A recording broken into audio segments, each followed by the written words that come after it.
to our Saturday night show, our second interview. We're doing an interview tonight with Andrew Martin. Hi, Julian. Hi, Don. Hi, Hi, Andrew. Andrew. Hi guys. How are you? So far so good. Enjoying Good. the summer that just arrived at the end of summer here in Seattle. Perfect. Right on time. So we're really excited about this. So Andrew Martin is a highly tuned, intuitive oracle teacher and spiritual rebel. I, Is that would that what you go by? A spiritual rebel and attuned spirit- oracle Yeah. guide? Yeah, it's funny because I've had, over the past 4 years of this, awakening and everything just kind of opening up, I've chosen a million different titles for myself. Okay. And intuitive oracle is the closest to what I do because people ask me, what do you do? And really, I just show up. Really, I think I just show up and I'm ready for a session. So it really has more to do with the person that I'm working with in terms of what I'm required to do. So hmm intuitive oracle, I think, kind of describes the intuitive sense that I have, sort of multi-level awareness, and then the oracle piece, just that sort of old historical idea of the oracle. When people were seeking knowledge or guidance or information, you right. went to the oracle. hmm Yeah. Um, so I'm gonna briefly share where I found you. It was through some synchronicities of through Facebook and people posting some videos that you've been putting out recently, and so I Mm. came into checking out what you've been putting out.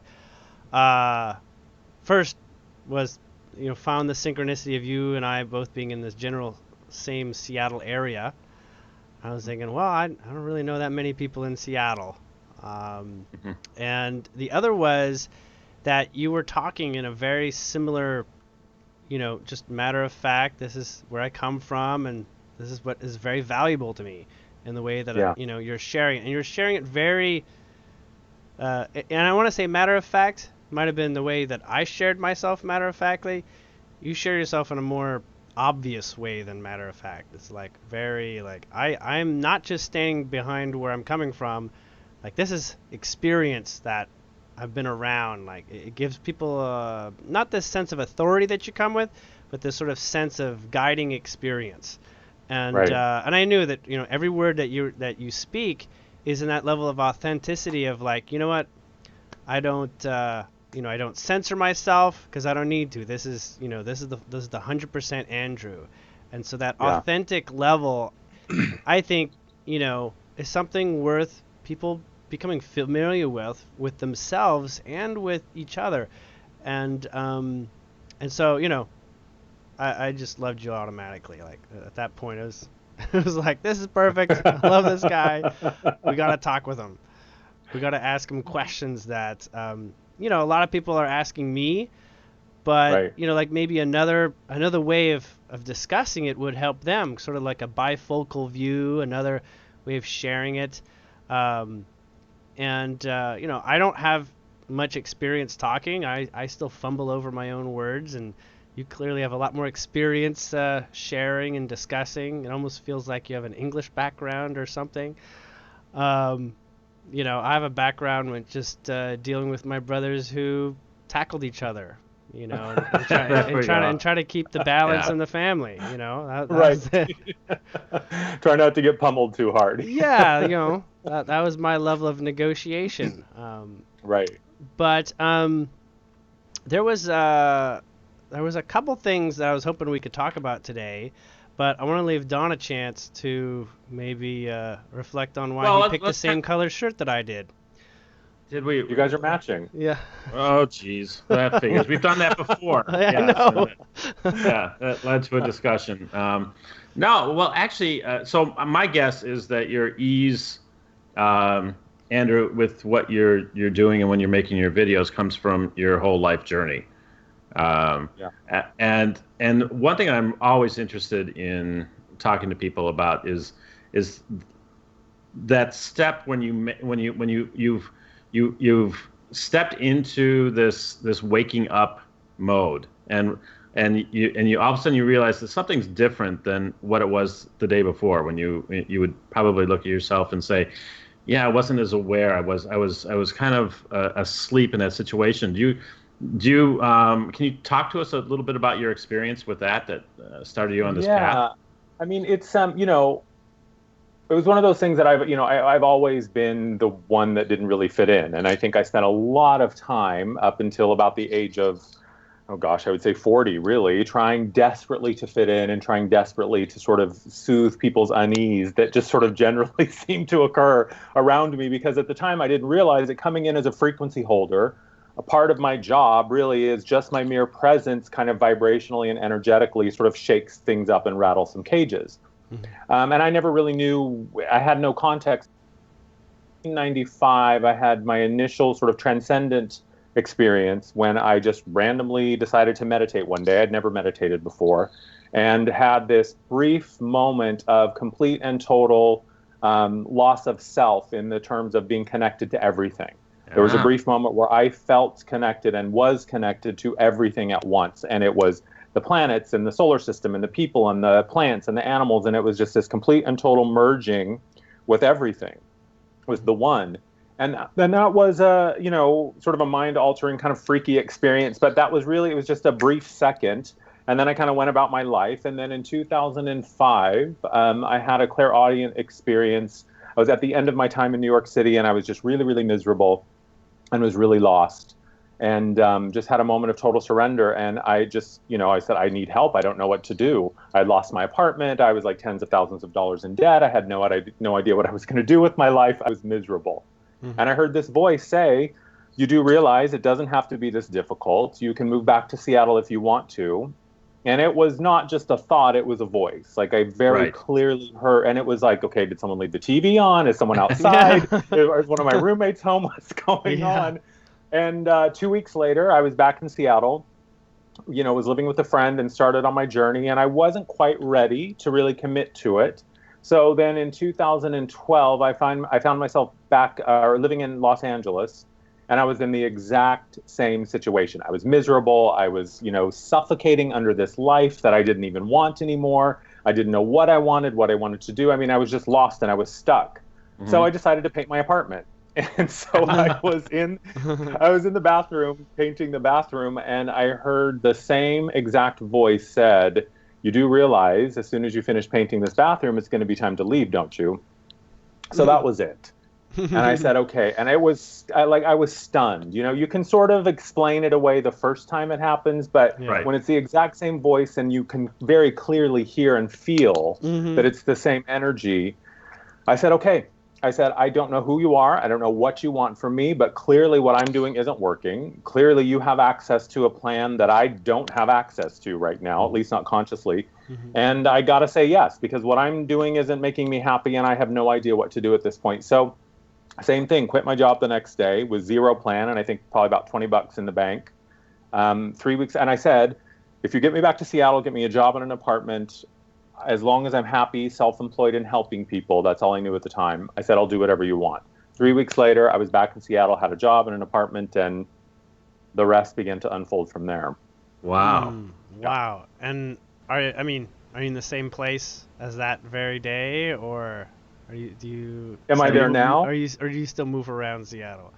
No, I've lived in Seattle for 4 years. I recently just moved up north, but I was in the same apartment for 4 years, and I had never, I think I counted, in all of the years since I had moved away from home, I think I'd moved like 30 something times in my adult life. So, I literally said, I will not leave until until I do what you want me to do. So the next 4 years, basically the last 4 years were like spiritual boot camp. That's when I connected with my guides consciously. That's when all of these abilities came online. And it literally was, I kind of just woke up one day and all of a sudden the lights had been turned on in a way that I had no idea what it was. So do you kind of have this irrational fear of painting a bathroom again? Yeah. It's funny that you say that, because this apartment that I just moved into a couple of months ago, I had a paint swatch on the wall for like 2 months, and I was like, I just ripped it down. I was like, I'm not going to paint. I'm just going to let it be what it is. I'm not getting too comfortable here, because who the hell knows what's next? I have no idea. Yeah, there's got to be a phobia for that, fear of painting one's bathroom. Yeah, well, if there isn't, there is now. So we'll got the Andrew Martin phobia. Right.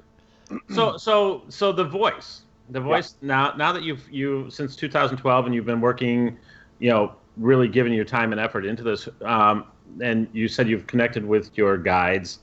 Just Andrew's website is thelightedones.com. So that's how you refer to them as the lighted ones, or do they refer to themselves as the lighted ones? Yeah, well, it's interesting because I'm not really entirely sure who named who at this point, but I do when I had been doing my and then I started channeling, just like channeled writings, and all of a sudden it just started happening. And so I had a blog that I was just sharing channeled writings because I thought, well, someone needs to know about this. I don't know who or what this is. Mm-hmm. And so then I decided to set up a Facebook page for it. I think it was in 2013. And I wasn't really sure what to name the Facebook page. And it went through a couple of names. And then out of nowhere, the lighted ones just kind of popped into my head. And I didn't really know what that meant. Mm-hmm. So it's the name that my guides use. I think they're a little sort of amused by the fact that they really need to be called anything. Anything, I know. Yeah, they sort of look at this like, why do we need a name? And so I really just refer to them. In the beginning, it was the lighted ones, and that's really how they introduce themselves to me. Okay. And so you've nurtured a relationship now with your guides, and what is that like for you? The best way I can describe it is it's really you're just learning how to speak a new language. Mm-hmm. The communication comes through the subtle body. It's not, the voice that I heard was Archangel Michael. I know this now that I have an affinity with Archangel Michael. And so he was the one who really sort of, did the introduction to my guides. And in the beginning, when I was going through a lot of the spiritual exercises that they put me through, he was the one sort of overseeing the process. Mm-hmm. Because I think like a lot of us, I had these sort of fears instilled in me of, I wasn't raised in a Christian household, but we went to church. So, there's all these fears of, oh my God, am I being possessed? Is this like The Exorcist? Is this, like Poltergeist? Am I going to wake up in the TV? It was so I didn't really know what was going on. So Archangel Michael gave me a sense of comfort while I was meeting them. But really, it's a matter of conscious, deliberate communication.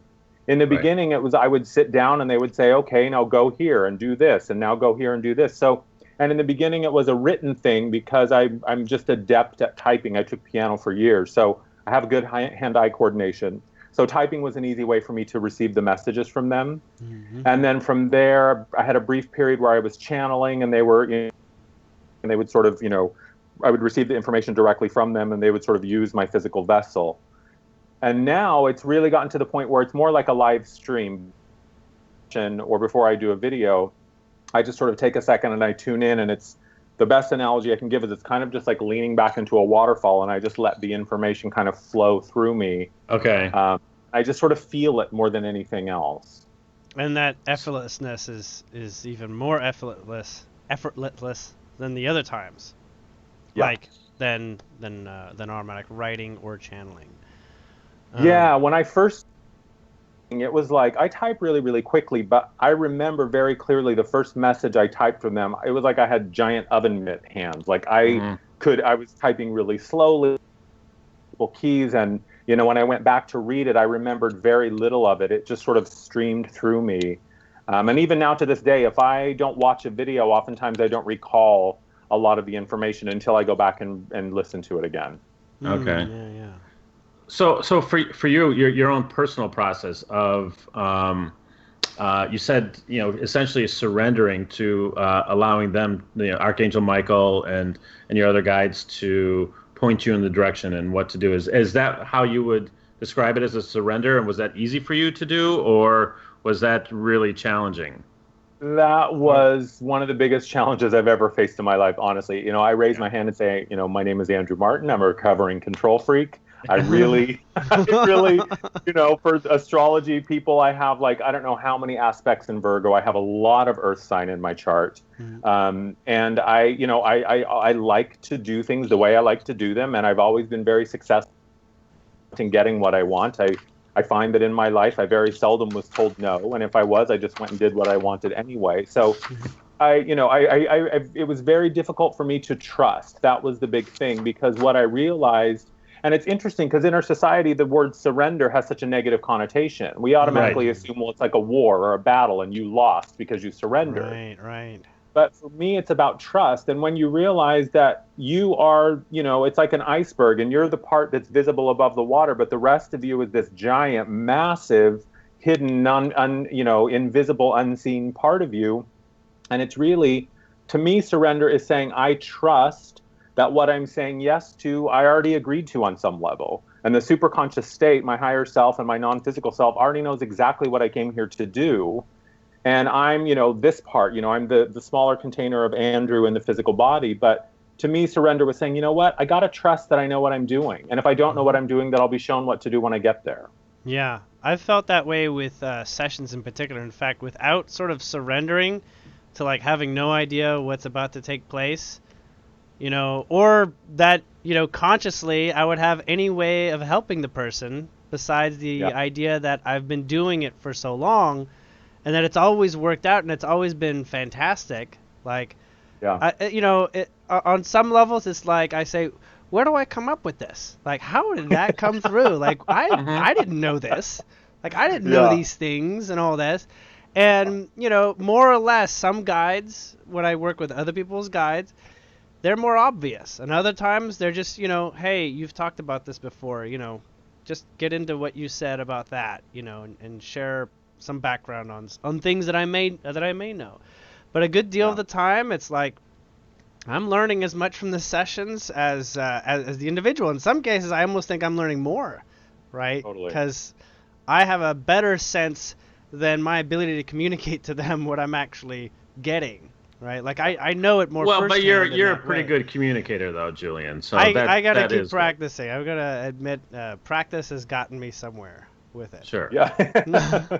Well, the big turning point for me in the surrender process was understanding that what I do, irony of all ironies, at 40 years old, I find, I'm 44 now, I'll be 45 in just a month, but I finally just figured out what it is that I came here to do in this life, and it has nothing to do with me. The sessions have nothing to do with me. I'm the receiver and the transmitter. I'm the vessel. And my job is to keep myself clear. My job is to be in integrity in my energy and to really do my work. But once I show up in the session, my work's already been done. I need to prepare myself to be ready. But when I show up, I just empty myself out and say, okay, what does the person in front of me need? And I receive and transmit for them. And you're right, it's interesting. I'll go back and sometimes watch my videos and I'm like, where did that come from? I have no idea of this concept or what this is. And I do not claim in any way, shape, or form to understand how any of this works. Yeah. I know that it's somewhere a different level of awareness and reality, and somehow I can access it, and that's really the best explanation I can give. And that part where it works is kind of why, like yourself or myself can keep going. Like we're seeing the evidence. Like, this is great. I should be on TV or something, but I'm too afraid of TV to be on TV. Frankly, but it's that element where trusting in yourself, in this place where you can be in that space where stuff comes through, is also, I want to say, it's not everyone's cup of tea on the first day that they think that that's what they want to do, or that they're being told that that's what they want to do, or that they should be doing that. But I did know that authenticity was early on in the process really, really important. Like authenticness meant not wasting any time with superfluous, like going straight for, the brass ring, like going all the way. And that for me led me down a path of like talking with extraterrestrials telepathically. And I knew that was going to not be popular with a whole lot of people in my life, right? So I was like, I gotta make new friends, and I did. I made friends who were like, "Hey, we love Pleiadians, no problem there." But I want to tell my neighbor about Pleiadians, and they're like, I said, "Don't worry about it. If they want to talk with you, they'll sell you something important that I may never possibly know, some synchronistic information that puts it all right for you, and then you can trust me as a conduit." Right. Yeah. And it's interesting because at first, and when you talk about the authenticity piece, at first the only evidence I had that what I knew worked was my own experience. And that's where the spiritual rebel piece comes from, is that nobody gets to tell you what a spiritual journey should look like. Right. Because the only way to have your spiritual journey is by being true to yourself, and only you know what truth feels like for you. So it has nothing to do with what you wear and what you eat and what you call yourself, or if you do or don't watch TV. I mean, those things may be important at some point, but at first, the only evidence that I had of the stuff that I was receiving that worked was to say, look what I've been able to do. And now I have enough context with my practice that, I'm going on 3 years now of doing this full time. Now I have clients that I've been working with for a while that come back to me and they're like, oh my, I can say, okay, yes, someone else can verify Yeah. that I'm not Exactly just making this stuff up. So take us through, what are your sessions like? I really say that it's like a conversation. I Okay. show up, and what I say is that, whatever comes through is brought forth by your seeking. So whether that's an individual or a group, because I'm working on some group stuff and we'll be doing that coming up soon. But it really is how I start a session is I tune into the multi-levels of self. So I look at physical, mental, energetic, and spiritual. And I look at sort of all levels of the person in front of me. I look at sort of past potential and future, or past experience and future potential. And then I create what I just call like an energetic snapshot. And I share that with them first. And sometimes it gives them insight into something that they didn't really know or didn't see, or a new way of looking at it. Sometimes it's just to validate exactly where I am. I like to do that first because I want to come in as pure as possible. I want to know as little as possible about the person before I read them. And then after that, it really just is an unfolding. And my big thing is self-empowerment through spirit. Everything I do is built on that platform. I really want my clients to get to the point where they don't need me, because I want to teach people how they can really grab the reins of their own life, and it's all mystery and master conversation right there. We were frozen for a second. we had you going in and out, and Skype catching up with your words and making you speak really quickly.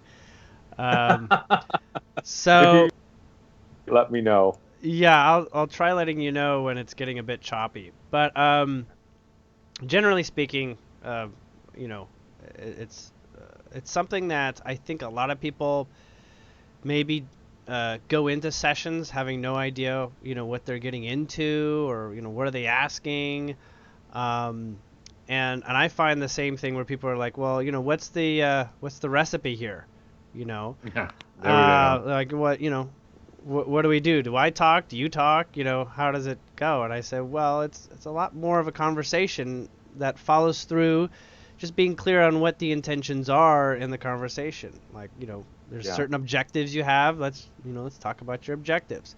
Sometimes they want to not, they just want to get a reading to see if, what I'm sharing is, a verification or validation.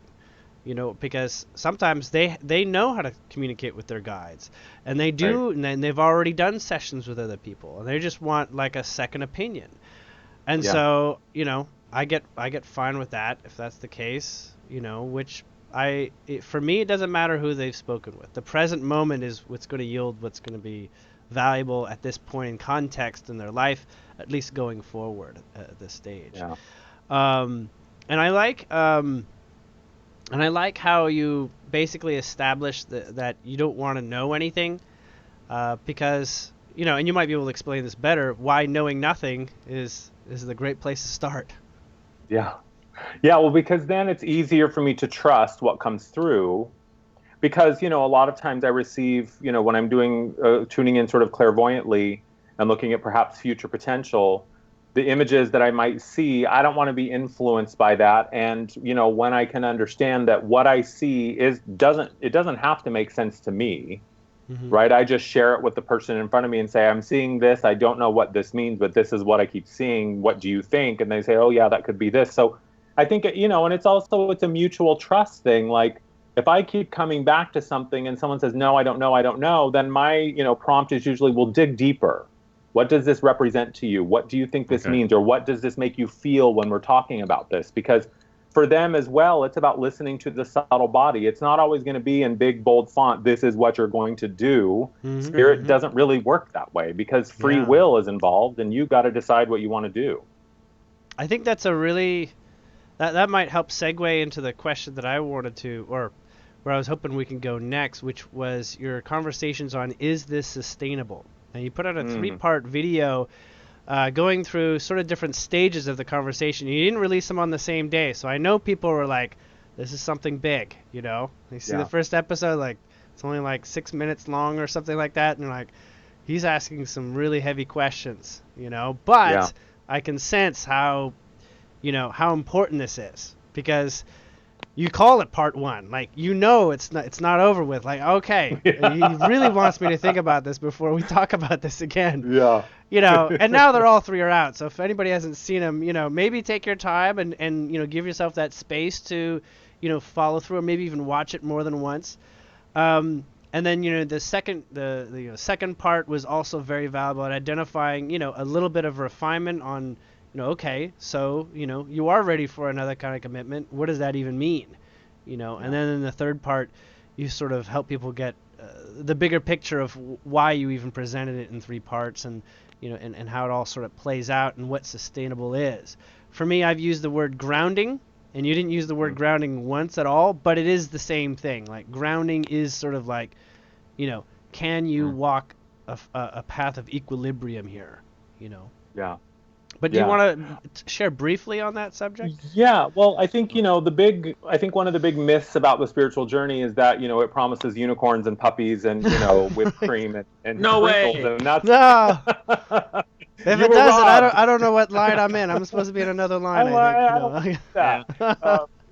You know, what I say is that the spiritual journey and the spiritual path is not about eliminating chaos. It's about finding, you know, equilibrium within the chaos. You know, as a soul, we didn't come here for chutes and ladders. We came here for an experience that would challenge us as masters, right? So even though, you know, mentally and from the human perspective, we may not think that we are, and we think, oh my God, my life sucks and it's falling apart around me. But you wanted to be challenged so that you could grow. But the whole idea around, is it sustainable, is I know what it's like to be in a life that you are terrified of. Where you're like, oh shit, who's at the door now? I don't want to go to the mailbox. Shit, who's on the phone? Someone called me. I'm going to turn my phone. You know, you're just terrified of what's coming next. And at some point, you have to stop running from your life, and you have to turn in. You have to begin to the journey begins with really deliberate, honest self-inquiry. And until you are ready to sit and ask yourself some really, really difficult questions, the questions aren't difficult. The answers are what's difficult.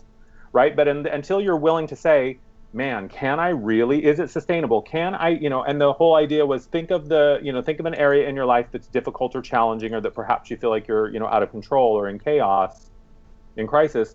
Think about that. Let yourself feel what that feels like, and ask yourself, can I continue to feel this way for the next year or 5 years or 10 years? Can you carry that feeling for another 3,650 days? Right. Because that's the real deal, and you're never going to heal and you're never going to change until you are willing to stop fight on yourself and to really ask those difficult questions. Yeah, because you're not planning on your life being over, you know, just because it's a year from now. But it's like really, you know, putting yourself into that context. And I think a lot of people put themselves in the context of looking at the future of like what they want and can they get there? Like, I want to go to Hawaii. You know, I'm going to save up, and Hawaii is 6 months from now, or it's a year from now. But on another level, it's like, really, what am I carrying with me a year and longer in that? And is that, you know, if I think about it in the long term, is that really going to continue to get better or worse? And you get that sense pretty quickly, especially from the present moment of looking at it. I mean, the image that comes into my mind as you're talking about this is the first Harry Potter movie, when the first letter shows up at the house for his invitation to Hogwarts, and it was just dismissed right away. And as the scene goes on, there's more and more owls and more letters and hundreds and thousands of that. But in the end, the answer was the exact same answer that would have been done if the first letter had been answered. Yeah. But it was a lot more difficult because of avoiding the question in the first place. And this translates to probably anything that you're facing in your life. If you're not looking at it, you're just compounding the problem by allowing time to incubate it even longer and longer. Mm-hmm. And I think getting rid of the idea that you have to have an answer in the beginning. What I say is the most important thing that we have in the journey of transformation is your willingness. All you have to do is be willing to show up and be honest and say, Spirit doesn't care if you show up broken, angry, and afraid. If you are broken, angry, and afraid, then show up as such, because at least that's honest. At least you're being real. And that's where the healing begins, is when you say, okay, I'm in LA. I don't know who the hell you are talking to me while I'm trying to paint my bathroom in my miserable life and my, in my job that I hate. But, at some point I had to say, it's the Harry Potter thing. These letters are not going to stop coming. And in fact, they're just going to get bigger and louder and more obtrusive. And hey, what do you want? What do you want? So you have to turn and ask yourself that question. And that's the hard part. That's where it's really, really, really challenging. And that's, you talk about 95, you kind of had your first moment of bliss, which is, very interesting, because we talked with Steve Becko last week, and he was talking about that too. But, then 10 years later, you're feeling something else, and it still takes a while to act on it. And, Julian's story is very similar. My story is similar in that way, that those opportunities, those doors opened up a long time before I actually walked through and started to discover what was possible going through that doorway.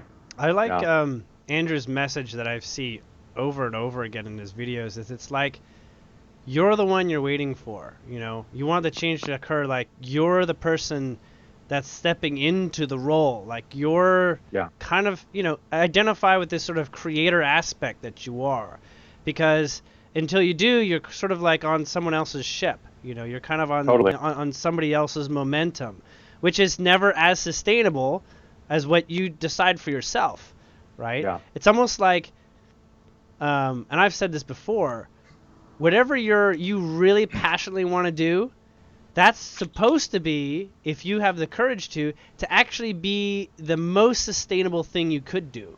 Like it will become the easiest and most beautiful thing you can do if you can identify with it. And surrender to it and say yes to it. Yeah, rather than saying, the world says this doesn't happen to folks like me, or, I'm no Oprah, but, I could talk the same talk that she does or something. I mean, right. Well, and I think people put a caveat on that too when they're looking at what does I put here to do, or what is it really that I'm passionate about, and then we get into the 3D world of, well, how do I make money at that? Right. When it's always out there. Yes. Yeah. That the happiness is out there. I need you to make me well. I need you to make me happy. I need you to love me. I need you to govern me. I need you to educate me. I need you to tell me. I need you to heal me. And so, of course, when we're looking for happiness, we think that it exists in the form of a destination. We say, I want a car and a wife and a house and a place in Hawaii. So that's the dream, and how am I going to get there? No. Right. You can receive those things as sort of gravy from living your dream, but you don't really have to know how you're going to get there. The thing is the reason that this thing is calling you is because it already exists. It's not a bait and switch. It's not calling you because it's some random thing at the 11th hour. It's going to go, haha, surprise, you can't be happy. Like, it's not, you can really trust that it's calling you forward. That's why you hear the calling. So when you surrender to that and show up and say, look, I don't know how I'm going to get there.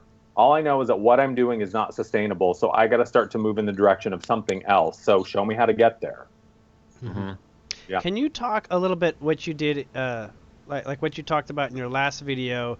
It was a really good discussion, and probably don't have time to go into the depths that you did before. A really good discussion about the 3D versus 5D perspective in your own words. Yeah, it's and this is one of my favorite topics to talk about lately. I mean, we could do a whole separate show I know. This, but... Oh yeah, I know. So maybe you could give us a warm up for to go to your videos and your other videos. Well, 5D and 5D consciousness is something that we've been, hearing about forever, especially, for myself since 2012 when I started digging around and looking at, other sources of information. But fifth dimensional consciousness and awareness is just a level of awareness. It's not a place physically. I don't think that we're going to wake up one day and see a separate Earth in the sky that's 3D Earth over there and we're 5D Earth. It's just a way of living and experiencing your life. And basically, 3D consciousness and experience is just what we were talking about. It's conditional, right? It's conditional on the idea of linear time. It's conditional on the idea of good guy versus bad guy, masculine, feminine, this against that. It's all dual and conditional. 5D is unconditional. And really the only thing that really dictates a fifth dimensional experience is, what am I aligned with internally? How do I feel? What feels true? What feels right? Where is my true north compass needle pointing me? And learning how to trust that. And it's so interesting because everything that we've been talking about of our own journeys and our work that we do and all of that, that's been the primer for sort of getting us to the point where to live in a fifth dimensional experience, you trust yourself implicitly. You know exactly who you are as a powerful infinite creator. You know exactly the truth that there is no separation, that we're all coming from the same source. It's just one big fractal expression.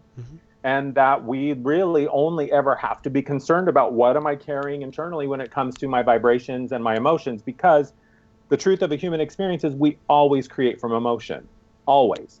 There's an emotional underpinning to every single choice you ever make. You want less of it, you want more of it, you like it, you hate it, you want to minimize it or to change it or control it, but it's always an emotional choice. So when we really begin to realize that emotions are not a liability, right? And that's the other thing. We've been trained to think like, oh, don't be so emotional. Think with your head, not your heart. Look where that's gotten us. Who the hell decided that, like 1950s Ozzie and Harriet, I work 9 to 5 and I'm happy 5 p.m. and on the weekends and when I retire, that's when I get to be happy.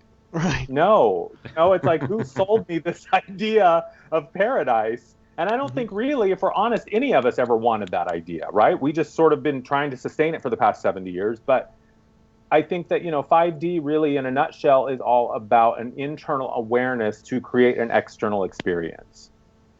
So then, what are your feelings about this shift that we're going through from the one to the other? Because we're in kind of an in between stage right now, is my feeling on it, and how does that play itself out for you? Well, I think if you look at like the yugas, right? I think they're like these 26,000 year cycles. Kali and yugas, we're just leaving the Kali Yuga, and now we're in the Sat Yuga, which is the age of Aquarius, the golden age. There's a million terms for it. But what I'm seeing time and time again in every single session and with my own life, and then when I talk to people like you, we're all having similar experiences, in that it is the awakening of the divine self. It is the merging of the small human self and the higher divine self to create the divine human. And that's what we're stepping into, is we are in the building stages right now of a society and a world that is based upon personal responsibility, personal sovereignty, unity with the one, but understanding that we are still sovereign within the one. And it's kind of a mind, it sort of twists your head up at first when you try to think about it. But it really is about moving into energetic completeness and wholeness and sovereignty, and understanding that we're all part of the same journey. And moving into this golden age says, I don't need anybody outside to govern me in that way. They can guide me and advise me and maybe perhaps choose what's best for the collective, but that ultimately everybody has a place at the table. Everybody gets a say. Everybody has the basic requirements for what they need just to have a fundamentally good life. And this whole idea of less and more and scarcity and abundance and lack and all of these old concepts that we've been struggling with, those really have no place in that, because the truth is it's all infinite. It's all infinite. There's one source of it all, and it's an infinite well. And we've just been sort of taught otherwise. We've been taught to rely on something outside of us to make us happy or fulfill us or whatever. And 5D is scary, because now I got to be responsible. And the biggest, I think the hardest thing for us to swallow is that once I accept responsibility, I have to accept responsibility for all of it. Maybe I didn't create it all, but I certainly reacted in the way that I did. And once I accept, I can't point the finger anymore. It can't be your fault that I'm unhappy when I finally accept the truth of who I am. And that's a tough pill to swallow. It is. And I think some people, when they go to that degree, they feel the truth in that. And I think a lot of people maybe even look at like their relationships and say, boy, then what is my relationship? Like, they don't have an explanation for what their relationship, whether it's, with their coworker or their partner or, their children, they look at this and they say, wait a second, how do relationships work? Do you mind sharing a little bit on that? Like within the paradigm that you just explained, what do you tell people about? Well, I think it's about that. It's it's a tricky one, because we've also been taught that I love you because you love me in return. Yeah. And I can't love you and I can't be vulnerable because you might hurt me, and I can't make myself safe, or I can't let myself be safe around you. And I understand that. But to me, it says, when you know what it feels like to be aligned in your truth and to be standing in your personal power, and power never exists outside, by the way, it's always an internal thing. Mm-hmm. True power can never be taken. It only can be given away. So if someone is taking something from you, it wasn't really true, really, ultimately, but that's another topic. But when I stand in my truth and in my alignment of who I am, I know how good that feels. And I know how bad it feels when I step out of that alignment. And so I will never willingly step out of alignment for anybody else, and I will never ask you to step out of alignment for me.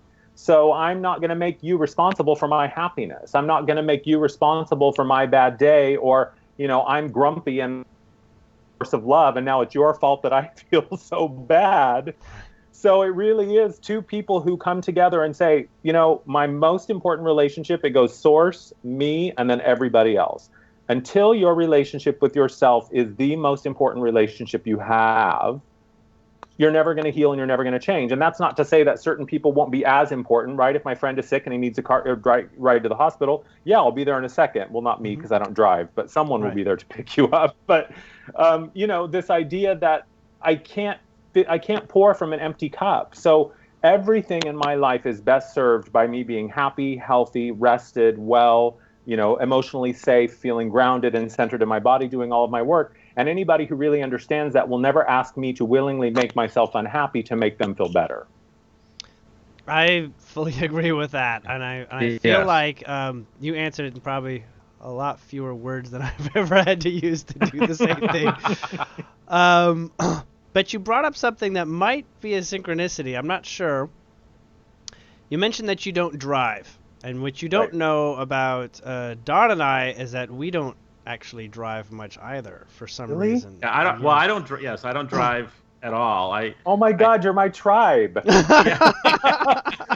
are like the first two adult men that I've ever met that don't drive. I have not driven a car since 1990. The last time I drove a car was when the year after I graduated high school. Now, I'm not saying I don't drive, but I seem to be incapable of holding on to a car. I went through, I think, 3 cars in several months. They just kept getting taken away from me. They just got taken away. I was like, that's it. I'm just going to be a rental person now if I need to. Or taking the, public transportation. No, yeah. For me, I had a stroke back in 2009, and I lost my left peripheral vision, so I'm dangerous in Costco, with the cart, with the shopping cart. So I don't drive because of that, and I mean, I've noticed certain things, like it slows down my life. It's made me stop from I cannot get into that whole harried existence of multiple errands and that sort of thing, because if I'm taking public transportation or Uber, it could take too long, and if I don't have to go, I don't go. Yeah. I've found that with renting a car, what do?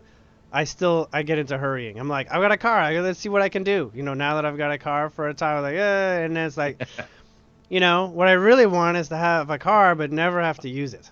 It's what I would like. But that's not the purpose. I will not have a car under those conditions. Right. But it's odd. I mean, they literally were taken, like literally stolen. Another case, car got shot up full of bullets. Someone thought it was a derelict vehicle. I was like, that's outstanding, like absolutely out there, right?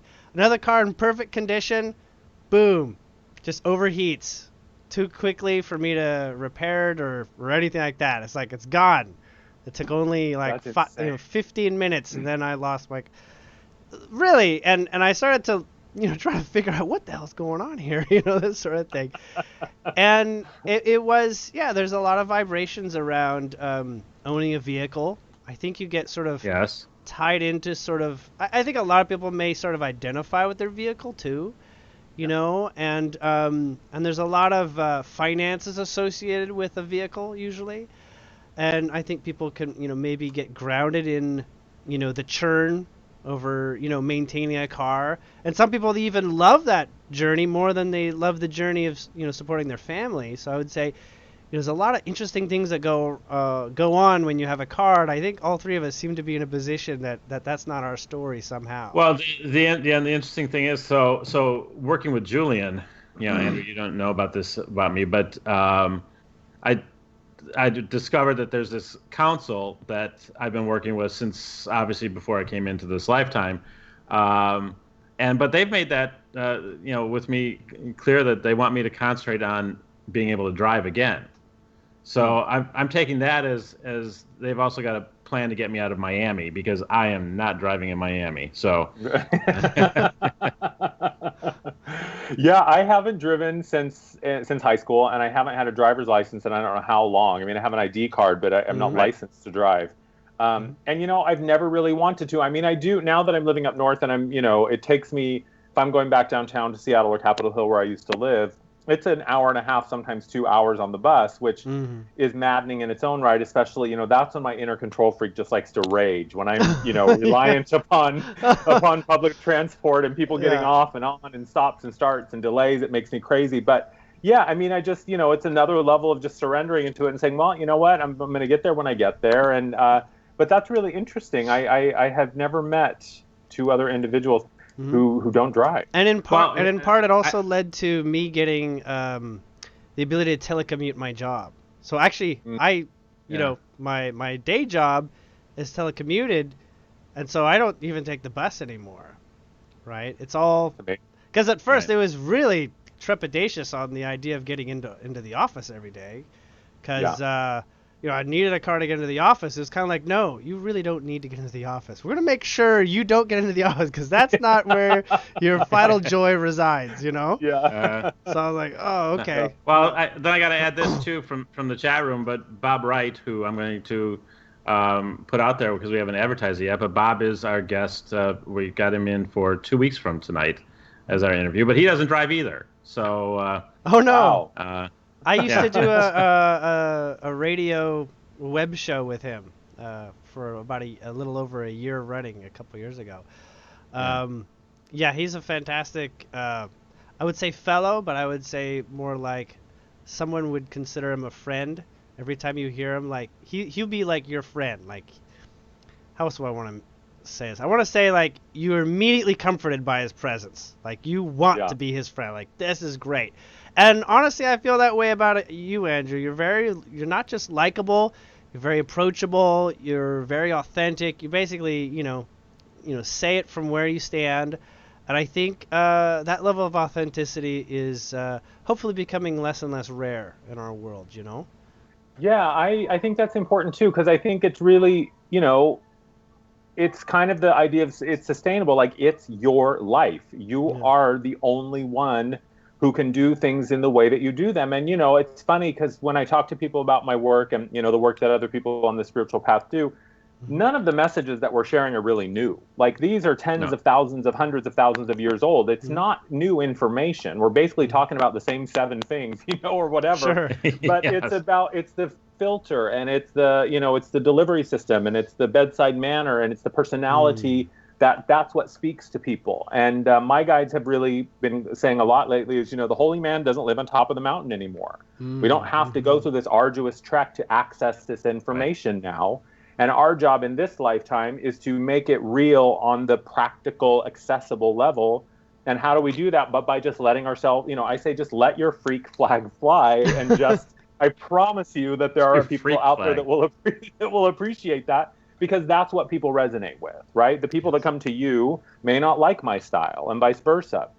So, you just got to be yourself. I mean, God, it's so exhausting trying to pretend. What's the saying? I buy things I don't need with money I don't have to impress people I don't like. It's like, why are we, why are we killing ourselves to, shore up this old dying paradigm? Yeah. I almost want to say, and maybe, the gays and the lesbians and bisexuals probably relate with this, is like, come out of the closet for yourself, Yep. like come out and be you. I mean, Yeah. what they have to go Exactly, through, whatever that you is. yeah, yes. what they have to go through is, it's a big step, and so it can be just as trepidatious, a perceived journey for those who are willing to be their true self. But there's just so much.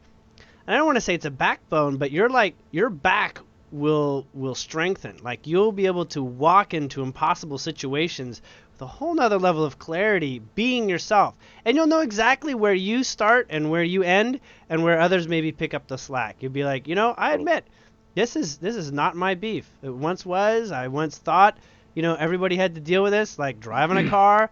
Like, it's just not. Yeah. It's just not Yeah. my story any longer. In my authentic experience. And when we are I think in the simplest way that I can think of it is that in every moment and every choice, we're either moving towards our truth or away from it. And if we're moving away from the truth, whether consciously or unconsciously, we're not really getting the non-physical help from our guides and our team, because we sort of put them in quarantine, because spirit can't help itself build a path away from the truth, because that's just not how it works. So when we pivot and we start to move towards the truth, man, that's when all sorts of non-physical help comes in. That's when like synchronicities occur and miraculous things. I mean, in 2012, when I finally said yes, literally 3 weeks later, I had a job with a company I had never heard of, that I had absolutely zero experience working with. I had an apartment that I had never seen. It was a friend of a friend said, "Hey, I heard you're looking for a place. There's this 1-bedroom on Capitol Hill for $800.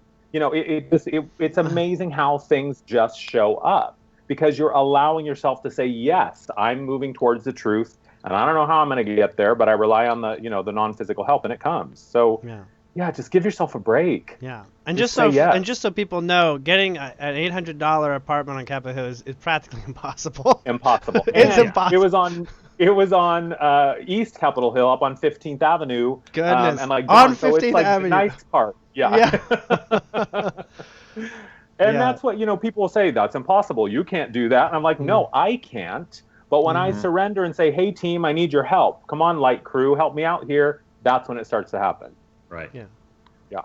But I like. And once you open to that too, then that allows more synchronicities to move through you and more to happen. And then I think that's probably part of why you've started your own practice, because now you can share that experience with more people too, because you allowed it in your own life. Totally. Yeah. I would say,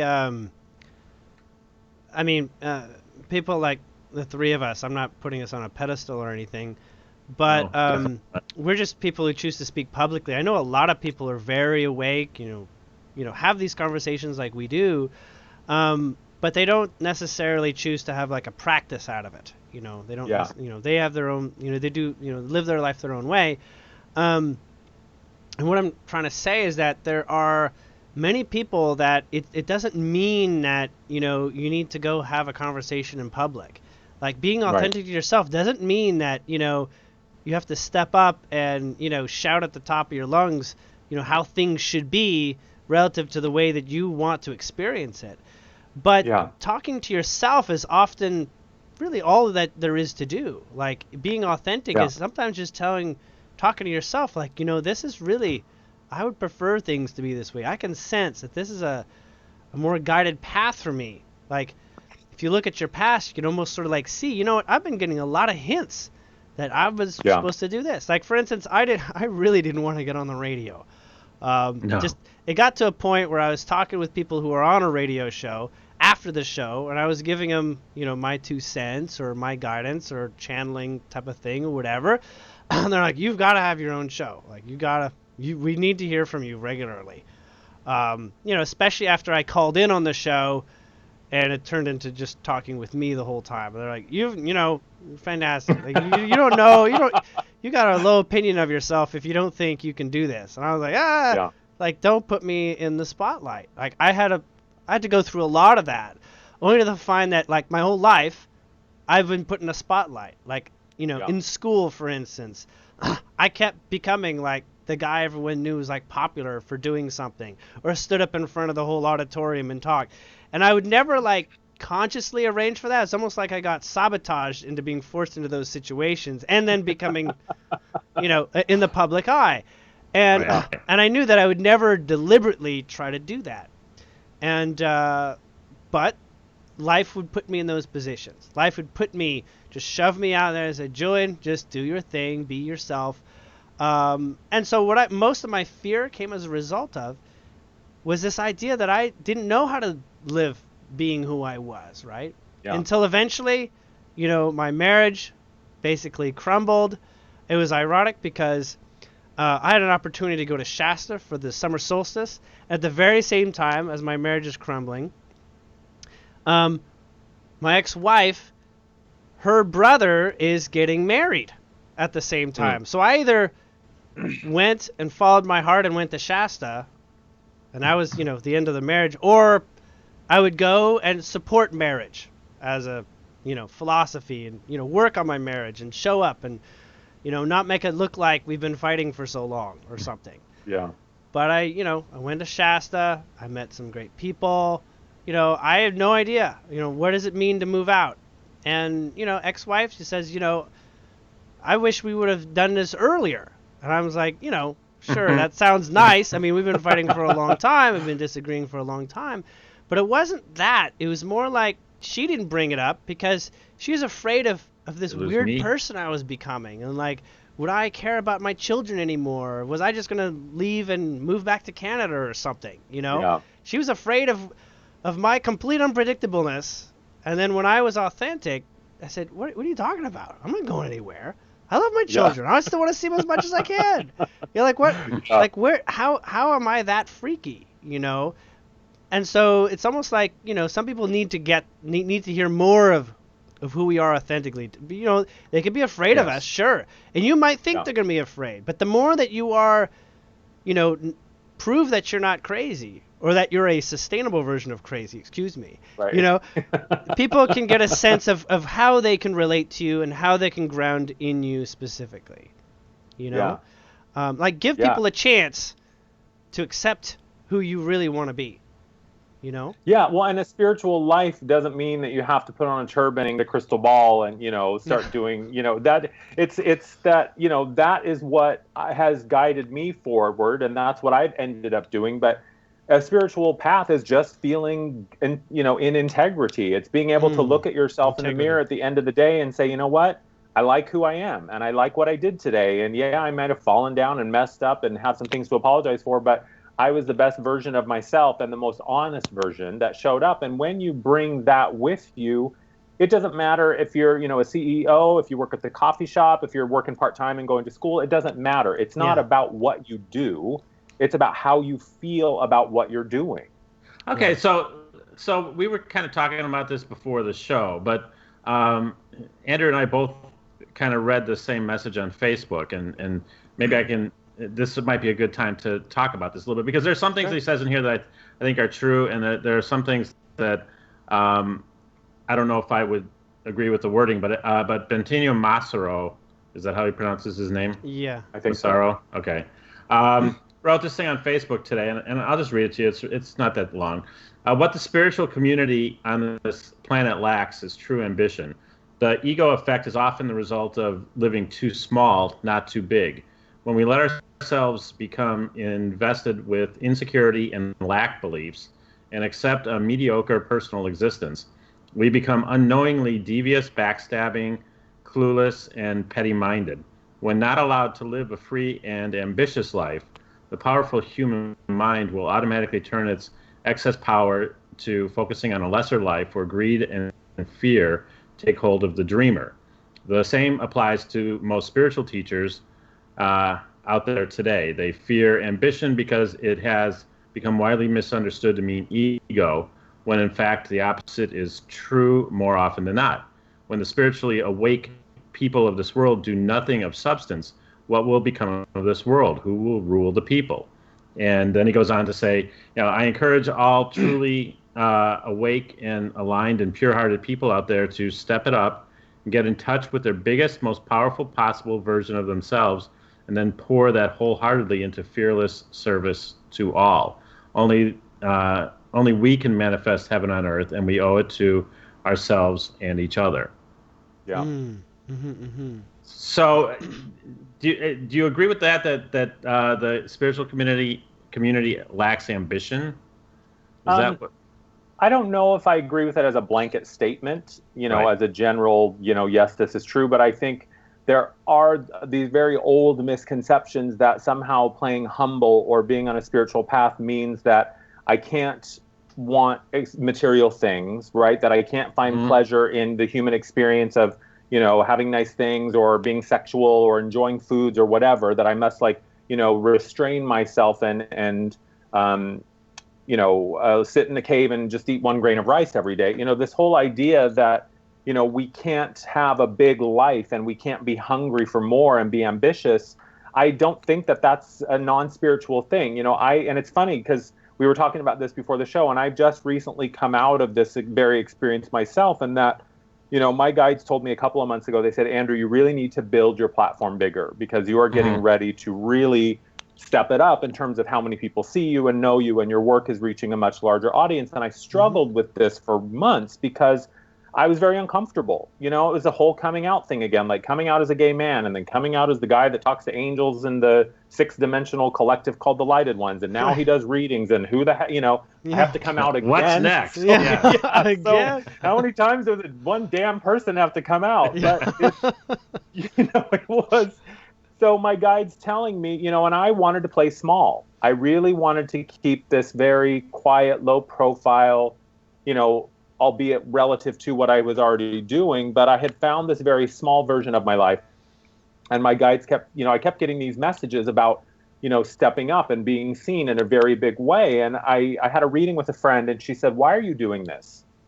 And I said, what do you mean? And she said, why are you doing this work? Why are you here? Why are you doing this? And I said, and I went to the spiritual answer. Well, I want to serve and I want to help people. And she said, bullshit. She said, you came here to be of service. She said, it is a given that whatever you do will be of service. If you're being honest with yourself, no matter what you do, if you're coming from a place of integrity, it will be of service to humanity. She said, but why are you doing this? And I had no answer. And she said, do you want fame and glory? And I said, well, what? Coiled from this idea. And she said, do you want your work to reach millions of people?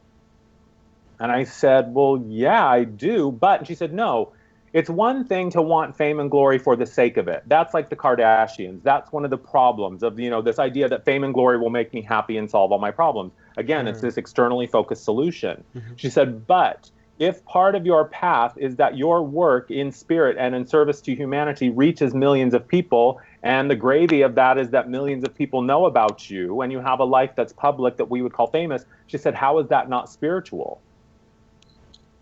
And I think I was, for one of the first times in 44 years, I was speechless. I had no answer. So I absolutely raised my hand and say, yeah, I had fallen into this life where, no, I'll just be small and I'll be humble and, I won't do this. And at the same time, I'd been getting the prompts to raise my rates and to do less readings because there's other work they want me to focus on. And I thought, God, I can't because, there's so many people and I don't want to exclude people. And they said, Andrew, you spend more time creating free content in your videos and your blog posts on your, your Instagram, your YouTube than you do in readings. You're already giving hours and hours and hours of your time away for free. How is asking to be paid for your one-on sessions not spiritual? You did not come here to live this life where you barely have enough money to pay the bills and to eat. And if you want nice things, there's nothing wrong with that. So I agree that we do get kind of stuck in this idea that materialism or wanting things is a bad thing. And yeah, I don't want things just because they're things. I know that they're fun, but ultimately they're an illusion and they're meaningless and they're going to, fall apart and decay one day. But if what I'm doing is grounded in the truth of who I am, which is someone who came to serve, then who am I to stand in the way of a big life if that's what I came here to do? So, but you wouldn't call that ambition. I would call it ambition from the sense of I have been shown that there's a much bigger role that I am to play, and it's my job to actively pursue that. So yes, and this idea, and I agree with what he was saying, is that, we lack ambition in that we think, well, if it's meant to be, it'll just come to me. Right? It'll just be handed to me and the door will be open. Spirit is not Santa Claus. We seem to have mistaken the two somewhere along the line. He doesn't drop down the chimney and give you your practice. You have to be to show up and do the work. Yeah, you got to be ambitious. You got to be willing to say, I'm going to bust my butt even when I'm not making money. But but I also think one of the other points here that maybe he wasn't getting in what he was writing up there, though, is that the greatest gift that we can give humanity is to work on ourselves. Yeah. And that's, you've done a lot of that work, and you've got something to share because you've got that.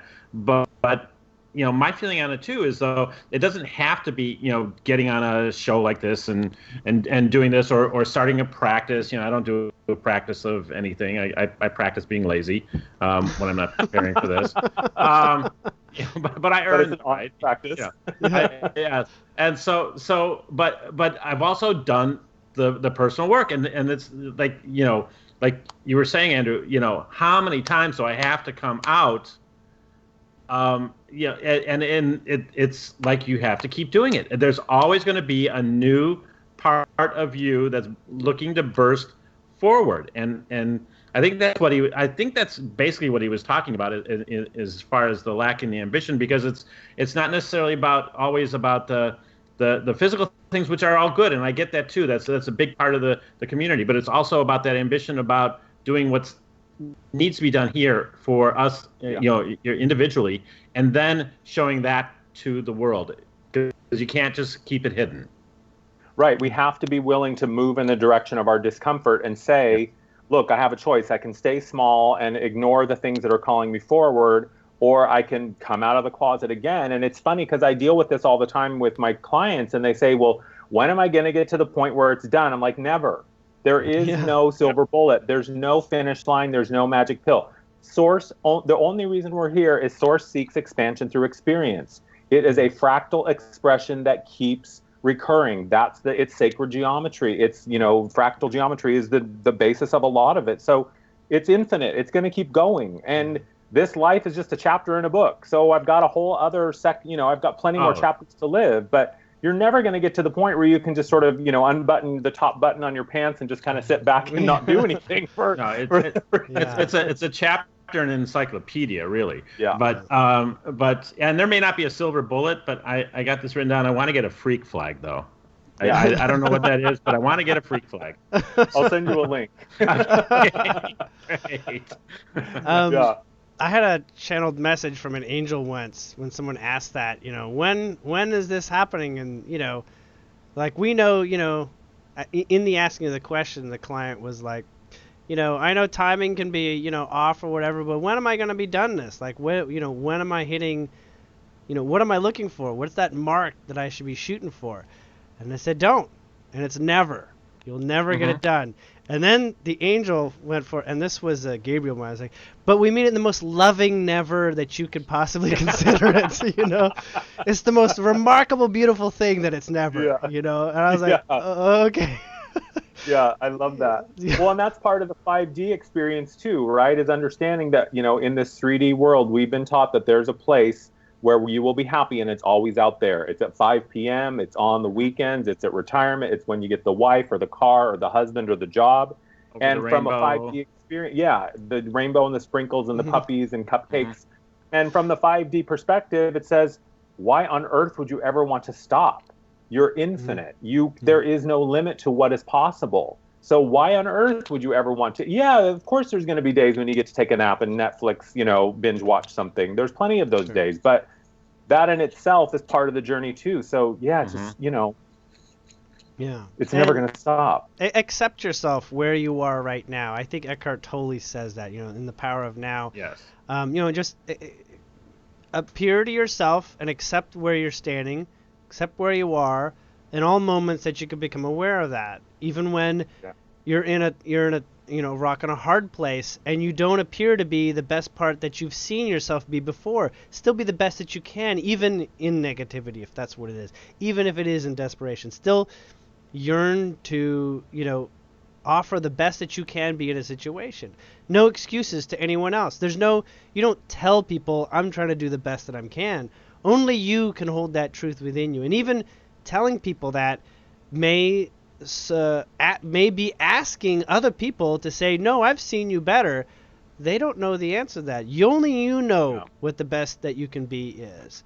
And so that's, the earliest point of the idea of the golden rule, and treat other people as you wish to be treated.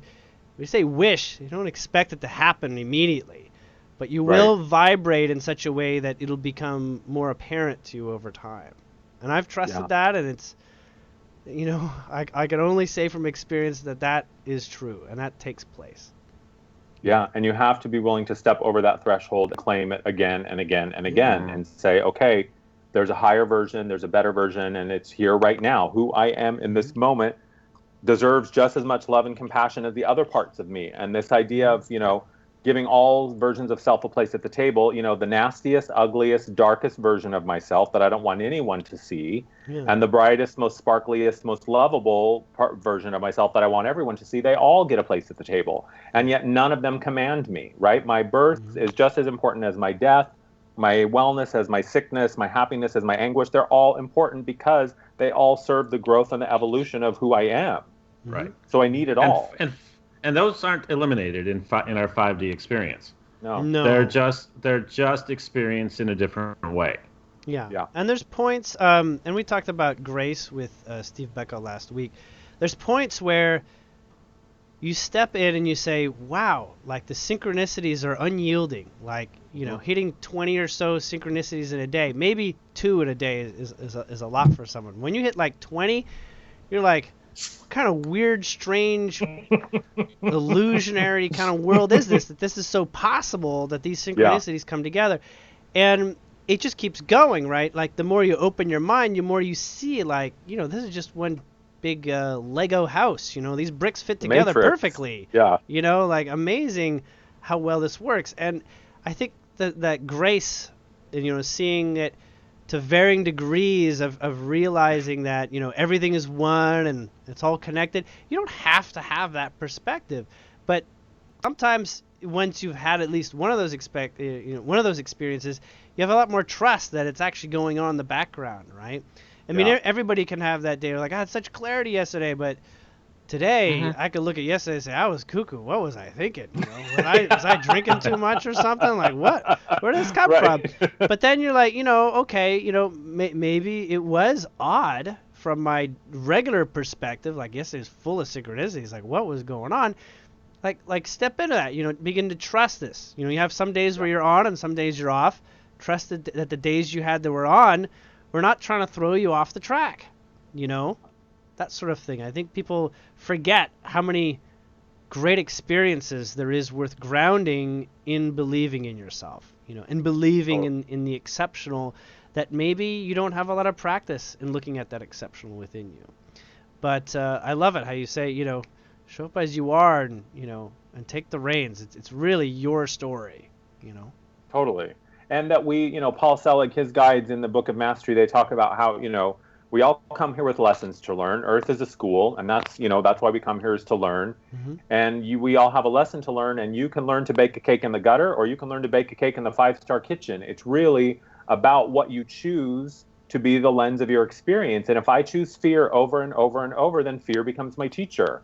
And if I choose possibility and synchronicity and miracles and joy, or even just a little less fearful, right? I can move it up just a little bit of a notch. Then that becomes the lens that you learn through. So, this idea that, I created everything and this horrible thing, happened to me and I created it somehow. I don't necessarily subscribe to that. I mean, maybe I created it on the super conscious level, right? My higher self is looking down and saying, okay, Andrew's ready for this monkey wrench. And here comes the plot twist that he's not expecting, but he's ready for it. So then I create by how I choose to respond to that. So it's always a level of choice. I always have a choice in how I show up. And sometimes I show up as cranky and frustrated and tired and not wanting to be here. But if that's how I am, then at least it's not here. I mean, here I'm happy. Because you look like you're having fun. Okay. Yeah, it's just my carbon monoxide level in here is really high. So I'm feeling really good right now. I did have another question for you. Yeah. And this is a common question I think a lot of people have on their path, is they don't know how to relate to a job that feels like a dead-end job, and they want to, and they feel, the financial burden of maybe, staying with the job and that sort of thing. What do you tell people who are in that position, but they're like, oh, but I really want to do this, and I'll never get there, but what do you tell people, or what That's do a you get really as great guidance? question, because I've been there, waking up in the morning and crying in the shower before I had to go to work because I hated my job so much. I mean, literally, I've been there. So Okay. I think, the first thing is to understand that, sometimes the practical choice is the most urgent one. Sometimes you got to say, yeah, I've got a mortgage and kids to feed. I understand that. So it's not always practical to say just quit and throw it into the wind and, go follow your dream. That's not always the best thing to do. But I think the question you can begin to ask yourself is, if you feel, let's say you feel trapped in your job or trapped in your life. So you can begin to ask yourself in those moments when you feel really, really trapped, you can begin to ask yourself, okay, where is my freedom now? Or if you are feeling confused and lost, you can ask, where is my clarity now? Because a really, really magical thing begins to happen is when we begin to investigate the present moment, because everything we ever need exists right now. And when I'm stuck in the future or stuck in the past, my presence isn't here. And I know that my guides, and you know this, that the only way they communicate is in the eternal now, because linear time doesn't exist. And so they're not talking to me next week, they're talking to me now. So and you don't even have to believe it's your guides. You can just say, okay, where's my clarity now? And when you begin to investigate the present moment, it begins to show you. And at first, it may be very incremental. At first, where is my freedom now? Maybe the answer is, well, you can go walk around the block and take a breath and get away from your desk, or you can take the day off and call in sick, right? Or you can leave early or whatever. Sometimes it's very incremental. But what I say, if you've been walking through the desert for 3 days with no water, even a drop feels like paradise. So if it's incremental in the beginning, let it be incremental, because to remember that spirit is responding to how you feel. So when I find a way to choose freedom now, regardless of what's going on outside in the matrix, when I choose, and this is the thing, when I step over the threshold and find a way to choose freedom over and over and over, freedom says, or spirit says, oh my God, well, Julian's choosing freedom. Like, he keeps insisting on freedom. So let's bring him more of this, because you've chosen freedom and possibility as your lens. Right. You could choose frustration if you wanted to. So it's about, and it's also what you said, just go easy on yourself, have compassion, and understand it's okay to be frustrated. But you can begin to investigate, okay, where is the thing that I seek, clarity, freedom, ease, joy, whatever it is. First, you got to identify it. So ask yourself that question, what do I feel? I feel trapped. Okay, what's the opposite of trapped? Freedom. Okay, where is my freedom now? And it begins to show up. And then there will be a point where this freedom will become bigger, and it almost takes on a life of its own, and it begins to speak to you and call you forward in more practical and more tangible ways. So at some point you realize you don't have to focus on how am I going to leave the job. You just focus on where's my freedom. And as you move towards your freedom and the path unfolds before you, I promise you, because I've experienced this, before you know it, the next logical step to your freedom is quitting the job or going part-time or moving towards this thing that has just sort of created. You don't have to know what you're moving towards, because what you're moving towards already knows exactly what it is. Yeah. This is the work that you came here to do. You already signed on the dotted line for this before you came into this life. So it's just waking up within you saying, hey, it's time. Wake up. And I'm going to begin by showing you all of the things in your life that don't feel good. Yeah. So that you can get a real clear picture on what you don't want. Yeah. And I'm going to make you feel trapped and like you're in a dead end because you don't want to go here anymore. This is not for you. But quit focusing on how upset you are and begin to ask, okay, Spirit, show me how to live the life I came here to live. Where is my freedom now? And it will eventually, there will be a tipping point. And you'll just say, okay, I guess it's time to leave. And that will be a thing in itself. You'll be scared shitless that you're leaving your full-time job. You'll be happy, but it's like you're on a roller coaster and you're like, oh my God, did I really say yes to this? Do I really want to do this? But you just got to trust. That little voice is not out to get you. It's here to help you, but you got to trust it. Yeah. Can I tell a short story of how that occurred for me? Yes. So I had a job, and this is probably the job I've held the longest. And this is a job that I had, held before I got divorced. So I didn't want it to change after getting divorced, obviously. I wanted to still have that, support for my children and as it goes forward. And I was like, ooh, here I am ready to do all new things, but I'm not ready to shake the, talk with my ex-wife about quitting my job here just because I think I'm ready for the next thing, And that was honestly one of the things she was afraid. I was like, "You gonna quit your job and become like a hippie or something?" I'm like, "No. I actually like my job, or something. You're gonna go, roam in the countryside. I don't know, like become a nomad. Like, no, trust me, And I did like my job, but I knew that I wanted more time to myself. I knew that I wanted to, go to some next level on some way, right? I'd started doing, the radio show in the year that, this is 2013, and I started meeting people, and and people started telling me that my messages were great and stuff, and I said, oh, how am I going to do this? So I said, fine, I'm going to start doing sessions. Like, people was like, yes, we would love to talk with you. Like, I didn't come up with sessions for the sake of financial security. I had security. I had financial security. So sessions came up, and that was great. And I had extra, and this extra was nice. It was suitable, and it sort of offset a little bit of the child support payment. So in the end, it kind of like I had the same income, but now I wasn't necessarily, trapped having to live in that house and that situation. But I moved forward. And I said, someone asked me if, are you going to stay in your job, or are you going to like create the life you want? I'm like, well, I'd love to create the life I want, so why don't I do something about that? But I was like, I kind of like this job, and it's whatever. And what happened was, in my department, what came forward next is somebody else quit in a department. It was a department of 3. So it became a department of 2. And so I had technically more work on my plate. But as it turns out, the work actually became less. So at the same time as this person moved out and decided he didn't want to work there any longer, I sort of picked up the slack. And even though there were 3 people, I basically took on 2 people's workload. But as it turns out, that workload actually got easier. It became less effort. I'm like, this is pretty sweet.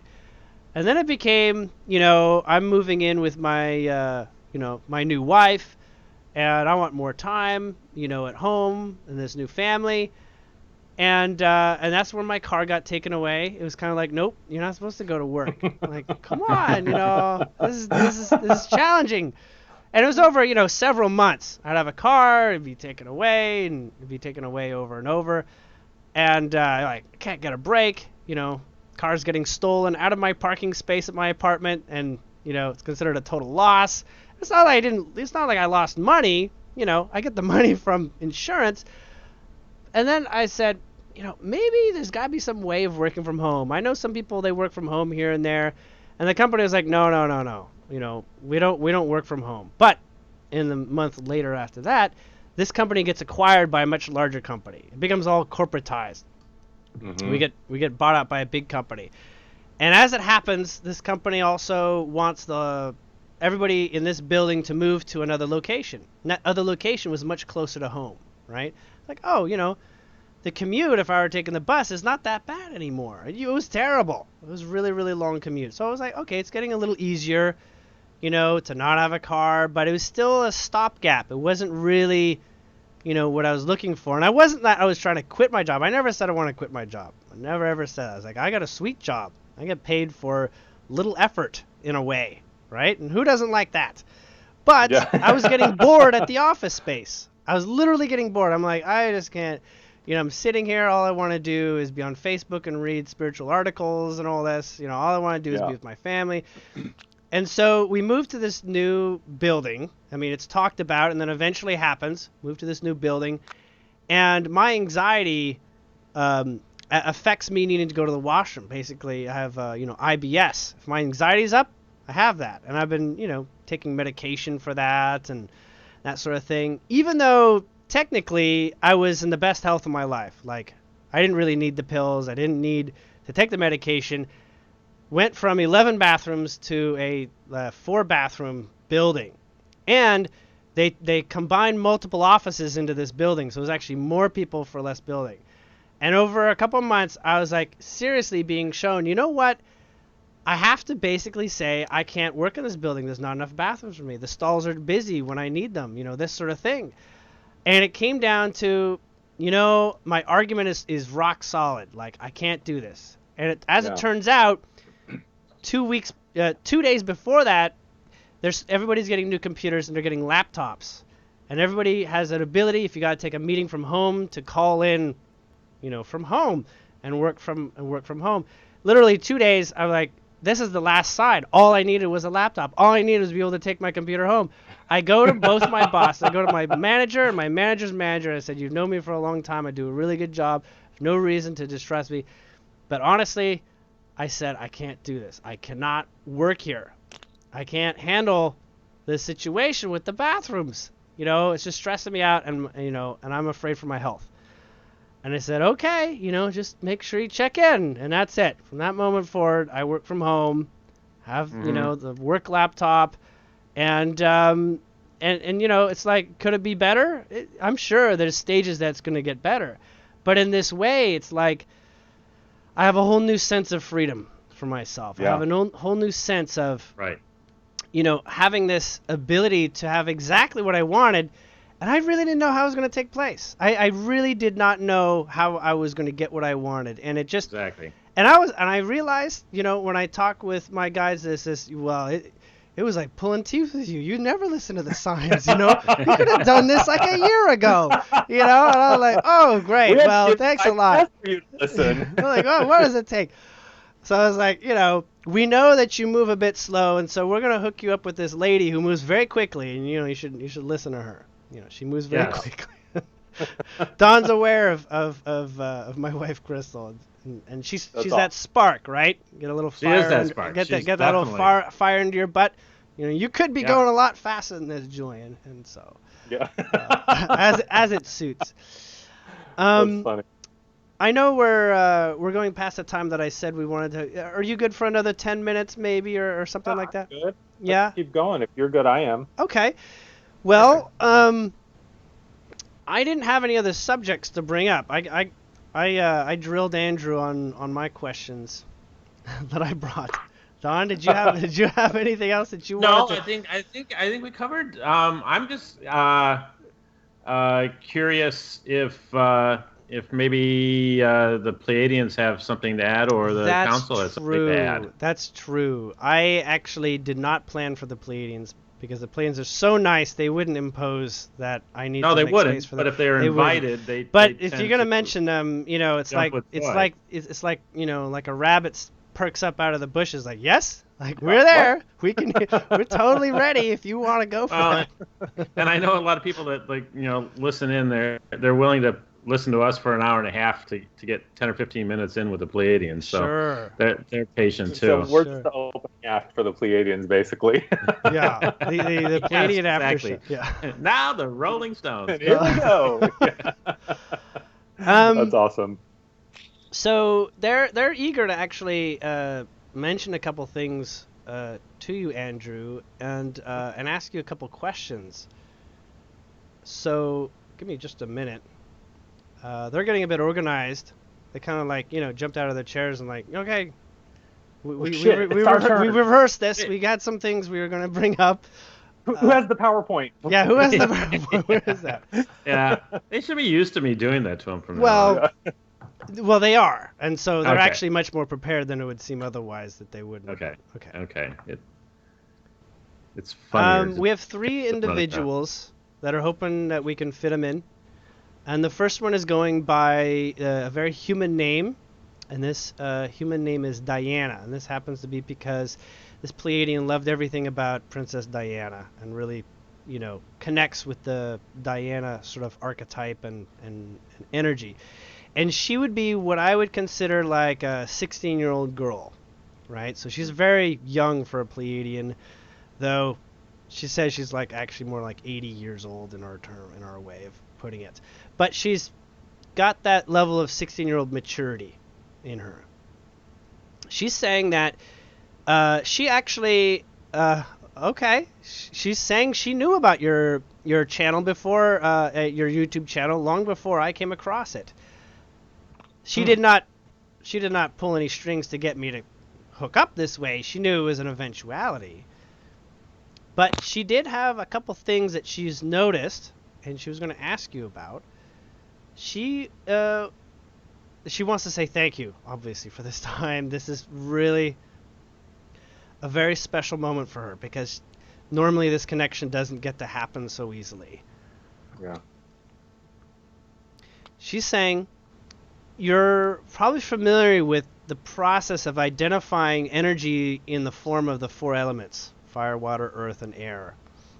Especially since you described earlier that you had a lot of earth energy, and earth parameters that you associate or identify with. Would you say, for the average person watching this and for her, that that these are universal? They're not necessarily associated with living on Earth per se, but they're archetypes of personalities that may help people to learn about for themselves, like whether it's through astrology or through other synchronicity. Do you have a way which you would help people maybe get a grips of understanding themselves through the four elements? Wow, yeah, that's a really interesting question. And I'm honored to speak with her through you. I think this is super cool.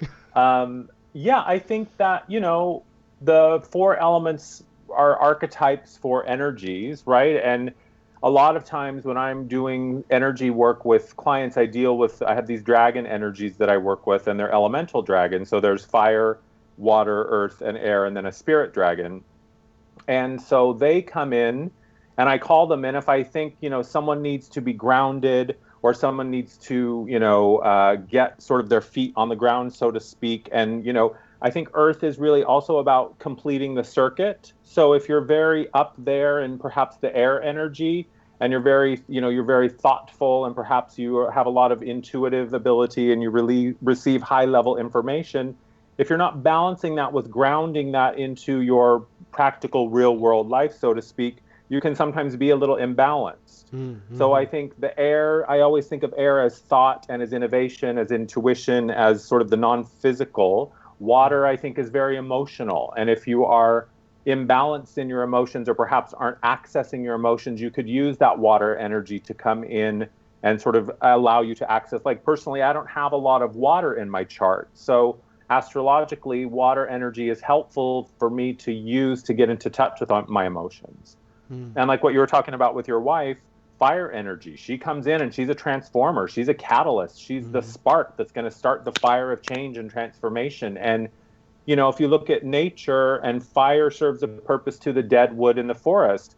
The trees can't grow if there's too much dead wood. The new seeds can't sprout because they can't get the light. So we need the fire to come in and clear all the old stuff, the old thoughts, the old beliefs, the old patterns. And that clears it out and gets us to a place where things are fresh again and the earth is renewed. So yeah, that's really, I think they're beautiful archetypes for astrology, but I think ultimately we can use them to allow ourselves to change and really figure out what we need. Like, do I need more emotional stuff? Then I need to connect with some water energy. Or do I have too much emotion? Is my water imbalanced? Do I need to get some earth and kind of ground it so that I don't feel like I'm at the mercy of my emotions? What are some practical ways of tapping into the elements, would you say?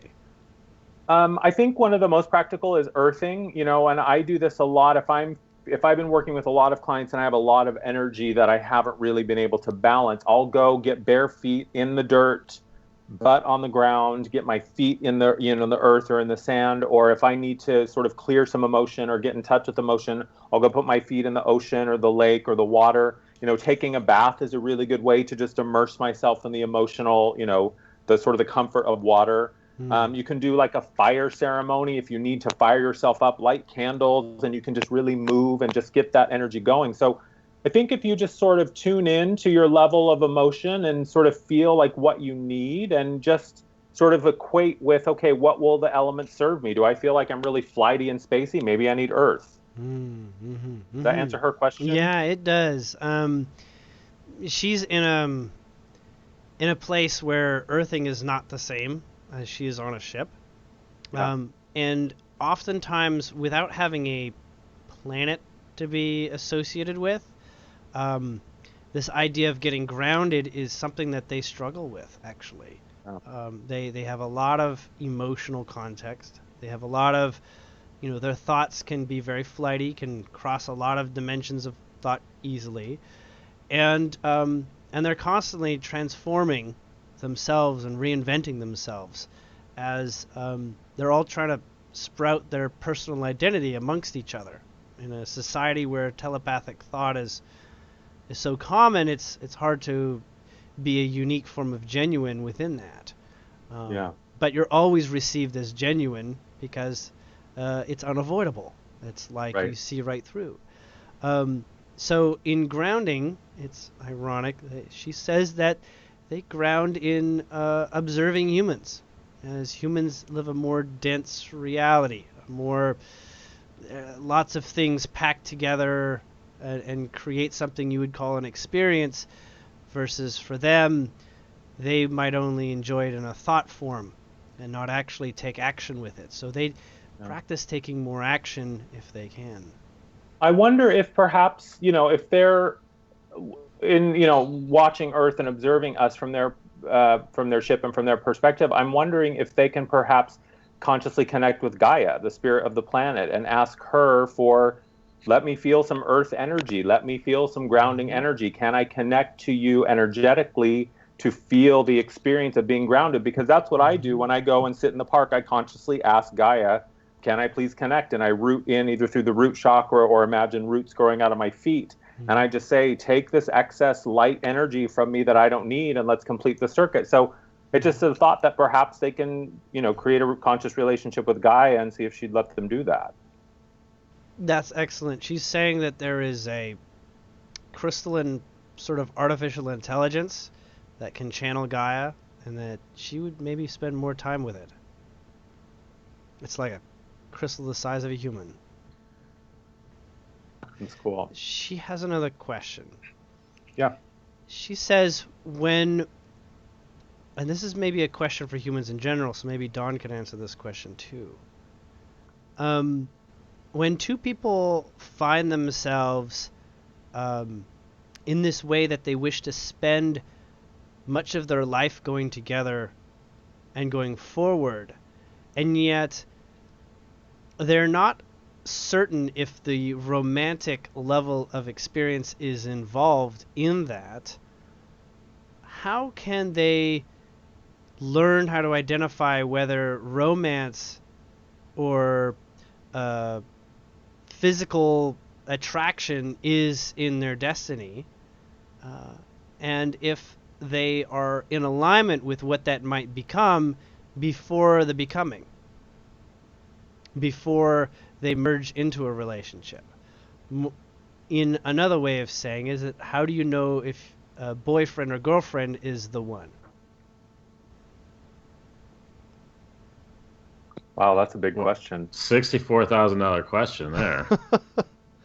Or what approaches would you use to give attention to in such a way that they can begin to associate? Pleiadians have a very open relationship arrangement, but what they're interested in is, from the human perspective, how and what ought they to focus on in order to become comfortable if one day Pleiadians and humans are living together. That's why the question persists. I mean, for me, my initial reaction is that that's something that humans are playing with now and evolving. We've historically, our relationships have come about for a lot of different reasons. It was survival in many time periods in our history, for procreation. We had the farms of the agricultural revolution required large households, and people were coming together for a lot of those reasons, maybe. And in the last century, we've you've got the religious ideas, and the different religions come about, putting their mark on how we come together and that sort of thing. And now, in 2016, I mean, you read Dan Savage columns, you can learn all kinds of different ways that humans are now experimenting with how to have a relationship and also raise kids and have maybe a sexual thing with somebody who's not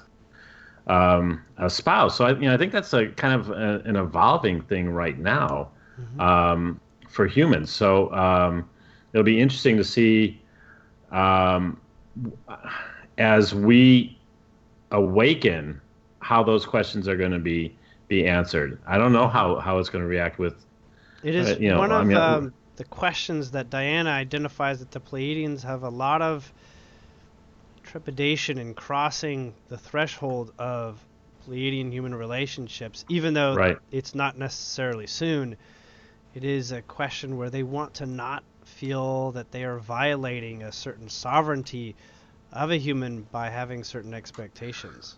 Well, okay, so prior to the show tonight, it was interesting because they had Barry Gibb from the Bee Gees he's got a new album coming out, and he was doing a live broadcast from the studio here in Miami. So I just had it on the computer while I was getting ready, and they had a chat room, and it's like all of these women are in the chat room writing, I love you, Barry, blah, blah, blah, blah, blah, like that kind of stuff. And so I could see where those kind of emotions, when confronted with a Pleiadian, that it's going to be a very attractive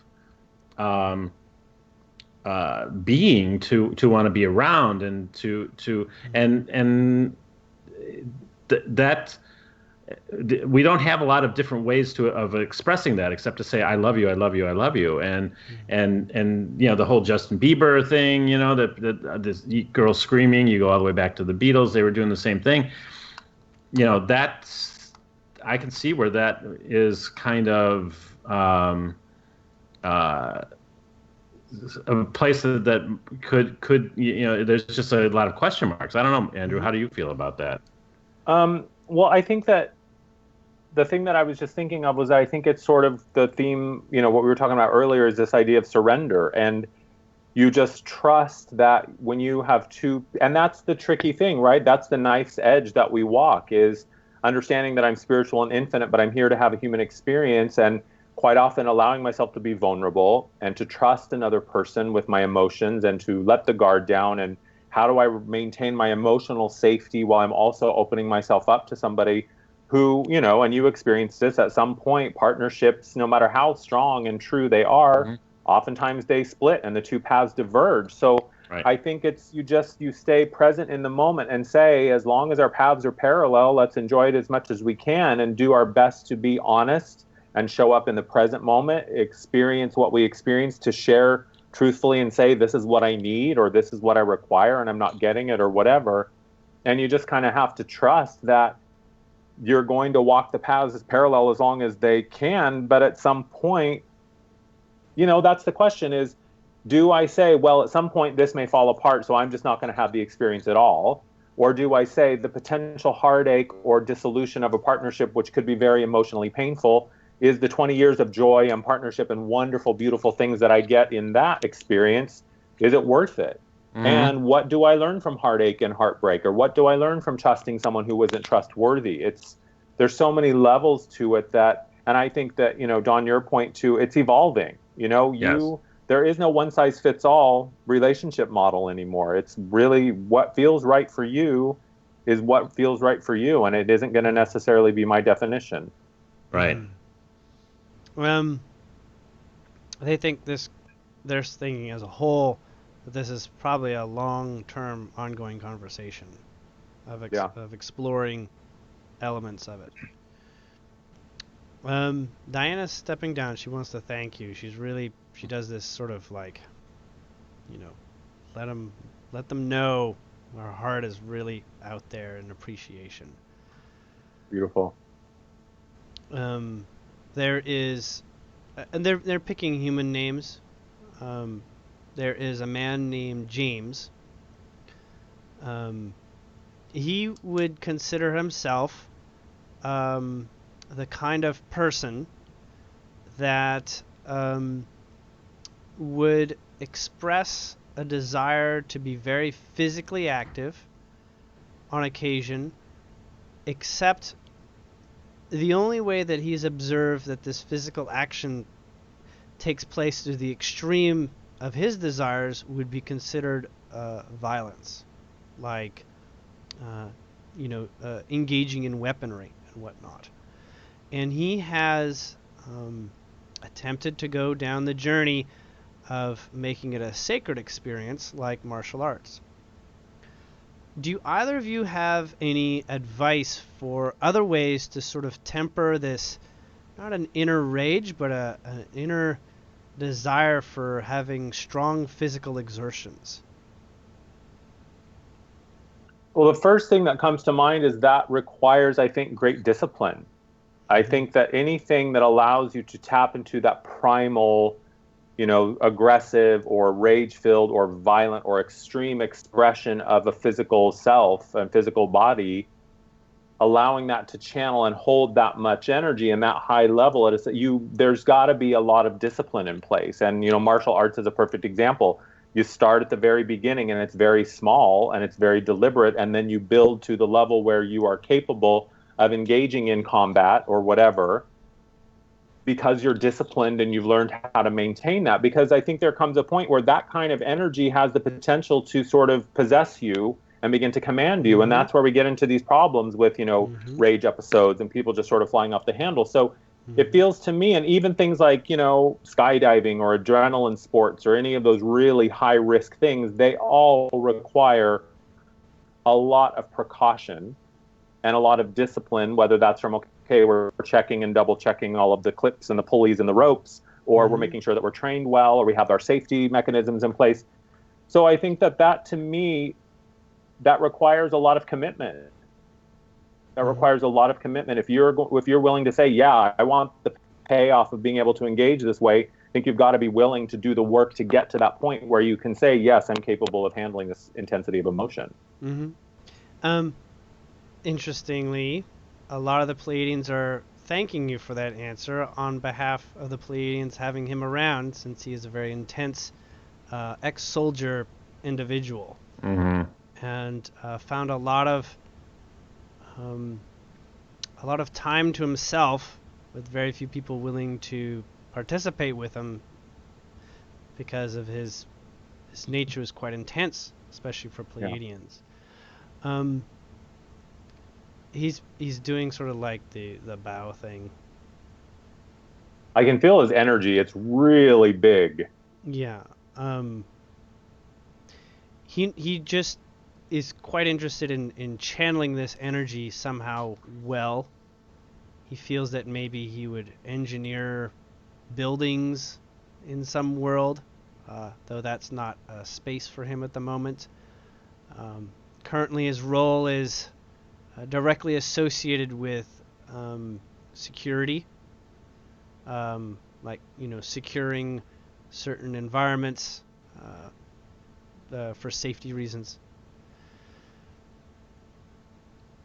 He's Isn't there a way? Thank you. He's saying thank you again, and so he's kind of like the Lieutenant Worf on. He's only vaguely familiar with that. Well, it's out on DVD, James. Research it. Yeah, really. I mean, look at a Klingon on a starship was that character. Actually, he's saying he does relate with perhaps the original Captain Kirk, James T. Kirk. In some ways, that's part of why he picked his name, is he feels that Captain Kirk authentically was living, perhaps a bit more of an aggressive spaceman role, but also believed in that was right for him in given circumstances. Well, it's interesting because that was the first image that actually came to me with Diana's question. Which is what? About the human Pleiadian interactions was, Captain Kirk in the original series meeting all these new base ladies. Essentially, yes. Yeah. Type of thing. Yeah. We're gonna they're saying time is closing up. They just Yeah. want to make a comment. Great. Andrew, Yeah.